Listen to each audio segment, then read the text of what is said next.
କାହାକୁ ମିଥ୍ୟା ଆଶା ଦିଅନ୍ତୁ ନାହିଁ। ସୁନ୍ଦର କାହାଣୀଟିଏ।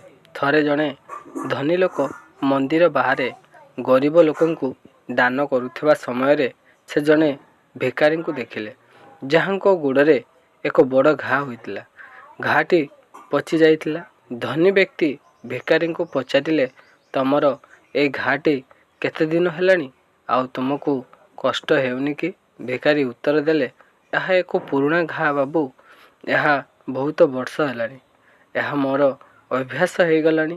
ଧନୀ ବ୍ୟକ୍ତି ଉତ୍ତର ଦେଲେ, ମୁଁ କାଲି ଆସି ତୁମକୁ ଏଠାରୁ ନେଇଯିବି।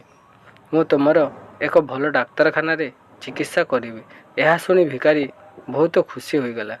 ଧନୀ ବ୍ୟକ୍ତି ଚାଲିଗଲେ। 5 ଦିନ ପର୍ଯ୍ୟନ୍ତ ସେ ଭିକାରୀଙ୍କୁ ଦେଇଥିବା ପ୍ରତିଶ୍ରୁତି ମନେ ରଖିଲେ ନାହିଁ। କିନ୍ତୁ 6 ଦିନରେ ତାଙ୍କ ମନେ ପଡ଼ିଲା।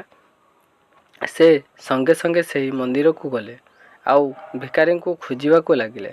ସେ ଭିକାରୀକୁ ନ ପାଇବାରୁ ସେ ଅନ୍ୟ ଭିକାରୀମାନେ ତାଙ୍କୁ କହିଲେ ଯେ ଆହତ ଭିକାରୀ ଗତକାଲି ମରିଯାଇଛି ଆଉ ଆପଣଙ୍କ ପାଇଁ ଏକ ଚିଠି ଛାଡ଼ିଯାଇଛି। ଧନୀ ବ୍ୟକ୍ତି ସେହି ଚିଠିଟିକୁ ପଢ଼ିଲେ।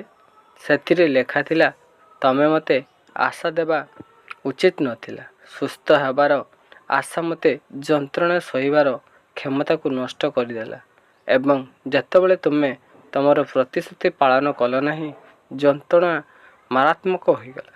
ମୁଁ ବର୍ଷ ବର୍ଷ ଧରି ଯେଉଁ ଯନ୍ତ୍ରଣା ସହ୍ୟ କରୁଥିଲି, ଆଶା ଯୋଗୁଁ ମୁଁ 2 ଦିନ ମଧ୍ୟ ଏହା କରିପାରିଲି ନାହିଁ। କାହାକୁ ମିଥ୍ୟା ଆଶା ଦିଅନ୍ତୁ ନାହିଁ। କିଏ ଜଣେ ତମର ଏହି ମିଥ୍ୟା ଆଶା କାହାର ଜୀବନ ନେଇପାରେ। ଯଦି କାହାଣୀଟି ଆପଣମାନଙ୍କୁ ଭଲ ଲାଗିଥିବ ତାହେଲେ ଆମ ଚ୍ୟାନେଲକୁ ସବସ୍କ୍ରାଇବ୍ କରିବେ ଆଉ ଏମିତି ନୂଆ ନୂଆ ଭିଡ଼ିଓ ଦେଖିବା ପାଇଁ ଆମ ଫେସବୁକ୍ ପେଜକୁ ମଧ୍ୟ ଫଲୋ କରନ୍ତୁ। ହରି ବୋଲ।